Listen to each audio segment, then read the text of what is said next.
నమస్కారం ETV news కి స్వాగతం ముందుగా ముఖ్యాంశాలు శ్రీ సిటీలో 16 పరిశ్రమలు ప్రారంభించిన చంద్రబాబు మరో 7ంటికి శంకుస్థాపన అత్యుత్తమ ఎకనామిక్ జోన్ గా అభివృద్ధి చేస్తామని వెల్లడి ఆంధ్రప్రదేశ్లో పెట్టుబడులు పెట్టేందుకు ఫాక్స్కాన్ సంసిద్ధత మెగా మ్యానుఫ్యాక్చరింగ్ సిటీని ఏర్పాటు చేయాలని మంత్రి లోకేష్ విజ్ఞప్తి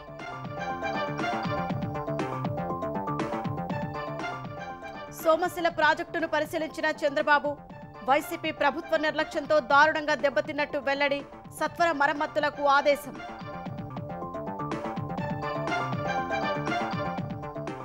ఏపీలోని అన్ని పంచాయతీల్లో ఈ నెల 23న గ్రామ సభలు ఉపాధి హామీ పనులపై చర్చించి నిర్ణయాలు తీసుకుంటారన్న మంత్రి పవన్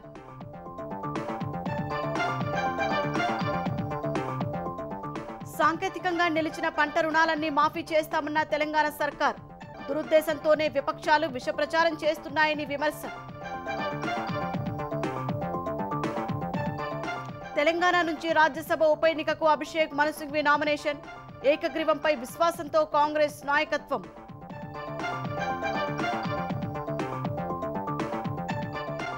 హైదరాబాద్లోని పలు ప్రాంతాల్లో భారీ వర్షం రోడ్లపైకి వరద చేరి వాహనదారులకు ఇక్కట్లు గద్వాలలో పిడుగుపాటుకు 2 మృతి కోల్కతా ఘటనలో వైద్యురాలు తీవ్రంగా గాయపడినట్టు శవ పరీక్షలో వెల్లడి నిందితుడికి పాలిగ్రాఫ్ పరీక్ష చేసేందుకు హైకోర్టు అనుమతి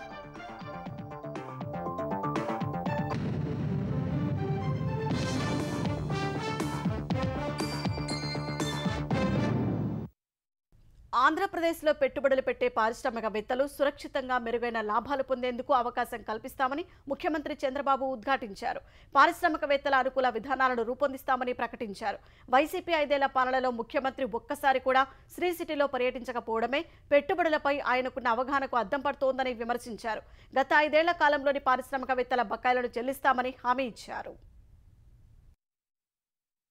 తిరుపతి జిల్లా ప్రత్యేక ఆర్థిక మండలి శ్రీ సిటీలో పర్యటించిన ముఖ్యమంత్రి చంద్రబాబు 1570 కోట్ల రూపాయలతో నిర్మించిన 16 పరిశ్రమలను ప్రారంభించారు 900 కోట్లతో నిర్మించనున్న 7 పరిశ్రమలకు శంకుస్థాపన చేశారు 1200 కోట్ల రూపాయలతో 5 పరిశ్రమలు నిర్మించేందుకు ఆయా సంస్థలతో ఒప్పందాలు చేసుకున్నారు అనంతరం పరిశ్రమల సీఈఓలతో నిర్వహించిన రౌండ్ టేబుల్ సమావేశంలో పాల్గొన్న చంద్రబాబు ఏపీలో పెట్టుబడులకు ఉన్న అనుకూలతలు ఏపీ ప్రభుత్వం రూపొందిస్తోన్న పారిశ్రామిక విధానాలను సీఈఓలకు వివరించారు To make one of the best economic zone you may not find anywhere.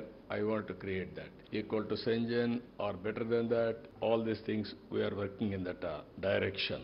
Even they have done very good work. They are able to recognize as on today IGBC golden rating. Sri City is on the track to upgrade now platinum by becoming entirely carbon negative. Whenever I come here, whenever I go anywhere, I am always evaluating critically. I ask them first question, what is the rainwater you are harnessing in this area? He told me around 60%. I asked him, at the earliest he had to do 100% rainwater harnessing has to be done in this premises. Thereby greenery, so many advantages will come. That is where there won't be any water scarcity. Anyway, there is no water scarcity because this SEZ is very rich in all infrastructure facilities. గడిచిన 5 సంవత్సరాల కాలంలో పారిశ్రామికవేత్తలకు బకాయి పడ్డ రాయితీలను చెల్లిస్తామని హామీ ఇచ్చారు పారిశ్రామిక వాడలకు పంపిణీ చేసే నీటి పన్నుల పెంపును సమీక్షించి తగ్గించడానికి చర్యలు తీసుకుంటామని చంద్రబాబు తెలిపారు Huge incentives are pending. I am aware. I was inherited very bad treasury. There is no money, but we'll create wealth at the earliest installment wise. I will release all your incentives. That is my commitment. I will do it. Property tax.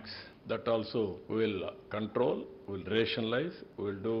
You don't have any problem of law and order. That is my assurance. If I come, automatically law and order will be controlled. 2029 నాటికి భారత్ 3వ అతిపెద్ద ఆర్థిక వ్యవస్థగా ఎదుగుతుందని vision 2047 ప్రణాళిక ద్వారా 1 లేదా 2 స్థానాల్లో నిలుస్తుందన్నారు అందుకే భారత్లో పెట్టుబడులు పెట్టడం వల్ల చాలా లాభాలున్నాయని పేర్కొన్నారు Investment in India. There are so many advantages.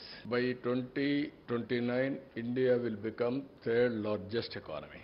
I am confident we can achieve before that. We are preparing now Vision 2047. 2047, India will become either number 1 or number 2, that is our goal. We are preparing our vision document. పరిశ్రమలకు అగ్నిమాపక శాఖ అనుమతుల మంజూరు పునరుద్ధరణపై కొత్త విధానం అమలు చేస్తామన్నారు. అనుమతులకు దరఖాస్తు చేసుకున్న నెల రోజుల్లో ఆమోదం తెలిపేందుకు చర్యలు తీసుకుంటామని చెప్పారు. అగ్నిమాపక శాఖ అనుమతుల రెన్యువల్ను 5 ఏళ్లకోసారి చేసుకునేలా మార్పు చేస్తామని హామీ ఇచ్చారు. ఆంధ్రప్రదేశ్లో పెట్టుబడులను పెట్టేందుకు ఫాక్స్కాన్ సంస్థ సంసిద్ధత వ్యక్తం చేసింది. ఈ మేరకు ఫాక్స్కాన్ సంస్థ ప్రతినిధులు ఉండవల్లిలో ఏపీ ఐటీ శాఖ మంత్రి లోకేష్తో భేటీ అయ్యారు.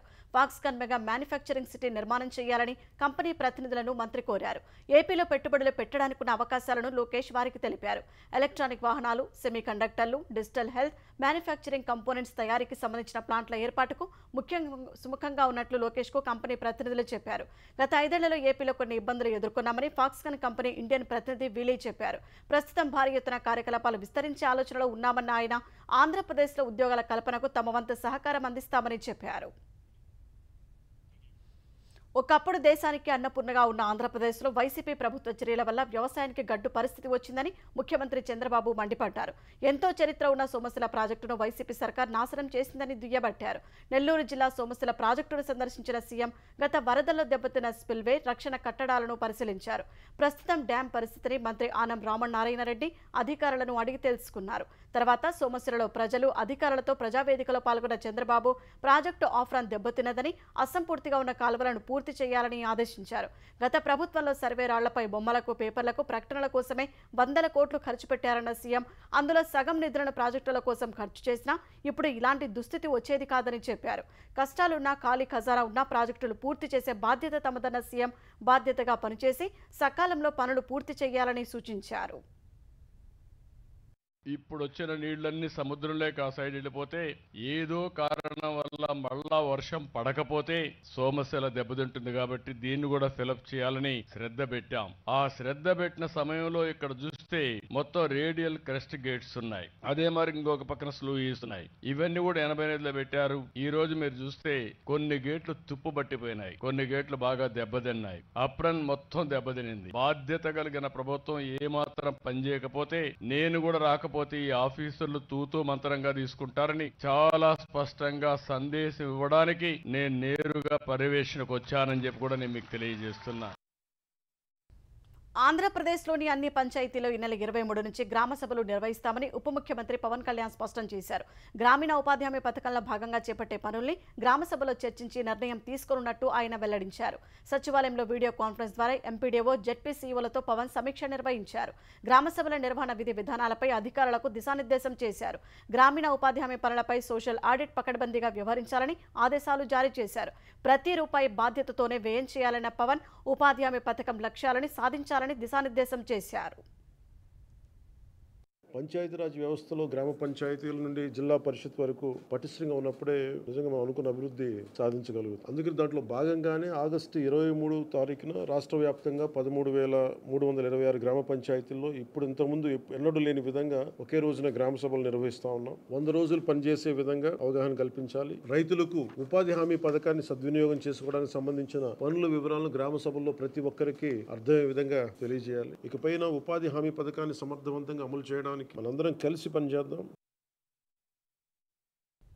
ఫైబర్ నెట్ మాజీ ఎండీ మధుసూదన్ రెడ్డిని సస్పెండ్ చేశారు. ఫైబర్ నెట్ కార్పొరేషన్లో అవినీతిని కప్పిపుచ్చుకునేందుకు మధుసూదన్ రెడ్డి ప్రయత్నాలు చేస్తున్నందున సస్పెండ్ చేస్తున్నట్టు ప్రభుత్వం ఉత్తర్వుల్లో పేర్కొంది.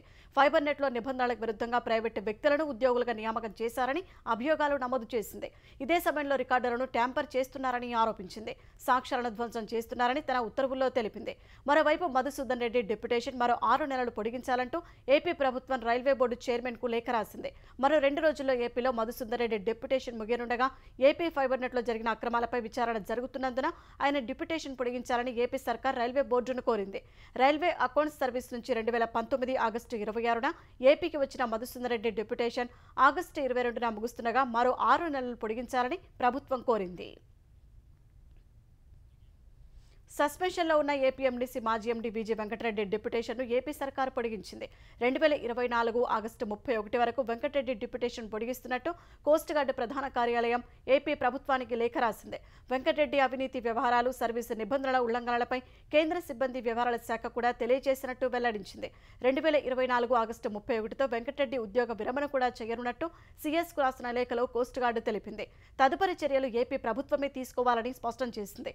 ఇసుక గనుల శాఖలో అక్రమాలపై విజయ వెంకటరెడ్డిని ప్రభుత్వం ఇప్పటికే సస్పెండ్ చేసింది. తెలంగాణలో జరిగిన రుణమాఫీ దేశంలో ఇంతవరకు ఎప్పుడు జరగలేదని మంత్రి ఉత్తమ్ కుమార్ రెడ్డి అన్నారు. హైదరాబాద్ జలసౌధలో మాట్లాడిన ఆయన రుణమాఫీపై రాజకీయ దురుద్దేశంతో విపక్షాలు తప్పుడు ప్రచారం చేస్తున్నాయన్నారు. సాంకేతిక కారణాల వల్ల రుణమాఫీ జరగని వారికి రాష్ట్ర ప్రభుత్వం ఖచ్చితంగా చేస్తుందని తెలిపారు. 10 ఏళ్లు అధికారంలో ఉన్న బీఆర్ఎస్ ఇచ్చిన హామీలు నిలబెట్టుకోలేదన్న మంత్రి గతంలో రుణమాఫీపై బీఆర్ఎస్ ప్రభుత్వం అబద్దాలు చెప్పిందని ధ్వజమెత్తారు. రాష్ట్ర ప్రభుత్వంపై ఆర్థిక భారమున్నా రైతులకు పెద్ద ఎత్తున రుణమాఫీ చేశామని మరో మంత్రి జూపల్లి కృష్ణారావు అన్నారు. బీఆర్ఎస్ నేతలు కేటీఆర్, హరీష్ రావు చేసిన సవాళ్ల నుంచి తప్పించుకోవడానికే ఆరోపణలు చేస్తున్నారని విమర్శించారు. సాంకేతిక కారణాలతో కొంతమందికి జరగలేదని, అర్హత ఉన్న ప్రతి రైతుకు రాష్ట్ర ప్రభుత్వం రుణమాఫీ చేస్తుందని జూపల్లి తెలిపారు. 2 లక్షల కంటే ఎక్కువ ఉన్నవారు మిగతా మొత్తాన్ని కడితే వెంటనే రుణమాఫీ అవుతుందని ఉత్తమ్ కుమార్ రెడ్డి వివరించారు. అధికారంలో 2014 వచ్చినప్పుడు 2018 వచ్చినప్పుడు 2 సార్లు కూడా రుణమాఫీ సరిగ్గా చేయలేదు. వాడు మండల వ్యవసాయ అధికారికి ఆదేశాలు ఇచ్చి ఏ రైతుకైతే రుణమాఫీకి అర్హత ఉండి రాలేదో మీరు వివరాలు తీసుకొని పోర్టల్లో అప్లోడ్ చేస్తే వెంటనే ఆ రైతుకి రుణమాఫీ చేస్తామని చెప్పి కూడా ఆదేశాలు ఇవ్వడం జరిగింది. 1,61,000 కేసుల్లో ఆధార్ కార్డులో లోన్ అకౌంట్ లో పేరు వేరువేరుగా ఉన్నాయి. వీళ్ళకు కూడా ఆ క్లారిఫికేషన్ తీసుకొని రుణమాఫీ చేస్తాము. తెలంగాణలో జరిగే రాజ్యసభ ఎన్నికకు కాంగ్రెస్ అభ్యర్థిగా అభిషేక్ మను సింఘ్వి నామినేషన్ వేశారు. ఈ ఉదయం 11 గంటలకు ముఖ్యమంత్రి రేవంత్ రెడ్డి, డిప్యూటీ సీఎం భట్టి విక్రమార్క, మంత్రులు శ్రీధర్బాబు, తుమ్మల నాగేశ్వరరావు, పొన్నం ప్రభాకర్, సీతక్క, ప్రభుత్వ విప్లు, ఎమ్మెల్యేలతో కలిసి రిటర్నింగ్ అధికారిని కలిసిన సింఘ్వి తన నామినేషన్ పత్రాలు సమర్పించారు. కేశవరావు రాజీనామాతో ఏర్పడిన ఖాళీ భర్తీకి కేంద్ర ఎన్నికల సంఘం ఈ ఎన్నిక నిర్వహిస్తోంది. ఈ నెల 21 వరకు నామినేషన్ వేసేందుకు గడువు ఉండగా ప్రస్తుతం శాసనసభలో బలాబలాలను పరిశీలిస్తే కాంగ్రెస్ విజయం ఖాయంగా కనిపిస్తోంది. భారాసాకు గెలిచే అవకాశాలు లేనందున నామినేషన్ గడువు ముగిసే నాటికి ఒకే నామినేషన్ దాఖలైతే సింఘ్వి ఏకగ్రీవంగా ఎన్నికైనట్లు ప్రకటిస్తారు. లేదంటే సెప్టెంబర్ 3న ఉప ఎన్నికకు పోలింగ్ నిర్వహించి అదే రోజు ఫలితం ప్రకటిస్తారు. కాంగ్రెస్ ప్రభుత్వం కుసంస్కారంతో వ్యవహరిస్తోందని బీఆర్ఎస్ కార్యనిర్వాహక అధ్యక్షుడు కేటీఆర్ ధ్వజమెత్తారు. సచివాలయం ముందు తెలంగాణ తల్లి విగ్రహం స్థానంలో రాజీవ్ గాంధీ విగ్రహం పెట్టడం తెలంగాణ అస్తిత్వాన్ని దెబ్బతీయడమే అని కేటీఆర్ మండిపడ్డారు. తెలంగాణ తల్లి విగ్రహం కోసం అభివృద్ధి చేసిన ఐలాండ్లో రాజీవ్ గాంధీ విగ్రహం ఎలా పెడతారని ప్రశ్నించారు. బీఆర్ఎస్ మళ్లీ అధికారంలోకి రావడం ఖాయమన్న కేటీఆర్ అధికారంలోకి వచ్చిన తర్వాత రాజీవ్ గాంధీ విగ్రహం స్థానంలో తెలంగాణ తల్లి విగ్రహం ఏర్పాటు చేస్తామని స్పష్టం చేశారు. 10 ఏళ్లు అధికారంలో ఉన్న బీఆర్ఎస్ ఏ రోజు రాజీవ్ గాంధీ పేరు జోలికి వెళ్లలేదన్నారు. కాంగ్రెస్ చేస్తున్న ఈ దుస్సాహసానికి నిరసనగా తాము అధికారానికి రాగానే అంతర్జాతీయ విమానాశ్రయం పేరు మార్చి తెలంగాణ ప్రముఖుల పేరు పెడతామని కేటీఆర్ తెలిపారు. తెలంగాణ అస్తిత్వానికి ప్రతీక అయిన తెలంగాణ తల్లిని మీరు అగౌరవపరిచిన తర్వాత తప్పకుండా ఈ మాట బాధతోనే చెప్తా ఉన్నాం. రాహుల్ గాంధీ దగ్గర మార్కులు కొట్టేయాలంటే మీ గాంధీ భవన్లో పెట్టుకో, లేదా జూబ్లీహిల్స్ లో నీ ఇంట్లో పెట్టుకో, ఎవరు వద్దంటలేదు. మేము తప్పకుండా మాటిస్తా ఉన్నా మా తెలంగాణలోని అన్నదమ్ములకి, ఆడబిడ్డలకి మన పోరాటమే అస్తిత్వ పోరాటం, ఆత్మగౌరవ పోరాటం. తప్పకుండా మళ్ళీ కేసీఆర్ గారి నాయకత్వంలో తిరిగి తెలంగాణలో ప్రభుత్వం కూడా మనది ఏర్పడుతుంది. ఏర్పడ్డ తర్వాత వెంటనే తప్పకుండా రాజీవ్ గాంధీ గారి విగ్రహాన్ని అక్కడి నుంచి సకల మర్యాదలతో తొలగిస్తాం. అక్కడ మాత్రం ఖచ్చితంగా తెలంగాణ తల్లి విగ్రహాన్ని పెడతాం. ఇవాళ కాంగ్రెస్ చేసిన ఈ దుందుడుకు, దుర్మార్గ, కుసంస్కార పనికి నిరసనగా అంతర్జాతీయ విమానాశ్రయం పేరు కూడా మారుస్తాం. ఒక తెలంగాణ ప్రముఖుడి పేరే పెడతాం. ప్రధాని నరేంద్ర మోదీ రక్షాబంధన్ వేడుకలను చిన్నారులతో కలిసి జరుపుకున్నారు. ఢిల్లీ పాఠశాల విద్యార్థులు ప్రధాని నివాసానికి వెళ్లి ఆయనకు రాఖీ కట్టారు. అనంతరం మోదీ వారితో కొంతసేపు సరదాగా ముచ్చటించారు. చిన్నారులు రాఖీలు కట్టడం తనకు ఎంతో ఆనందాన్ని ఇచ్చిందని మోదీ సామాజిక మాధ్యమం ఎక్స్లో పోస్ట్ చేశారు. రాఖీ పండుగ వేళ దేశ ప్రజలకు మోదీ శుభాకాంక్షలు తెలిపారు.